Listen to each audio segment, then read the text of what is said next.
बेटा यहाँ पे 3 इक्वेशंस दी हुई हैं। जैसे पहला इक्वेशन है उसमें लिखा है x equal C Y plus B Z, ठीक है। दूसरा इक्वेशन ये है y equal to A Z plus C X और z equal to B X plus A Y. तो एक्चुअली ये 3 इक्वेशंस हैं, तो उसको मैंने सबको रीअरेंज करके ऐसे लिख दिया जिसमें सारे कांस्टेंट जीरो आ गए, ठीक है ना। मतलब ये होमोजीनियस सिस्टम हो गया, राइट। क्रैमर्स रूल का इसमें यूज़ करना है, होमोजीनियस सिस्टम हो गया।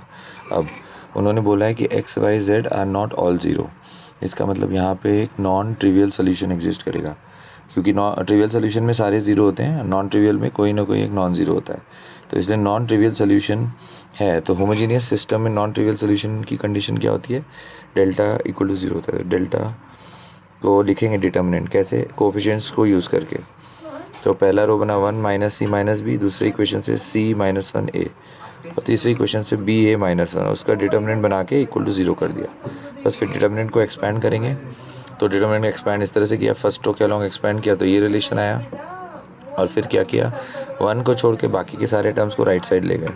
तो 1 को छोड़ के बाकी टर्म्स ले गए राइट साइड, तो ये बन गया A square plus B square plus C square plus 2 ABC। तो इसी का वैल्यू आपसे पूछा तो उसका आंसर बनेगा। ओके।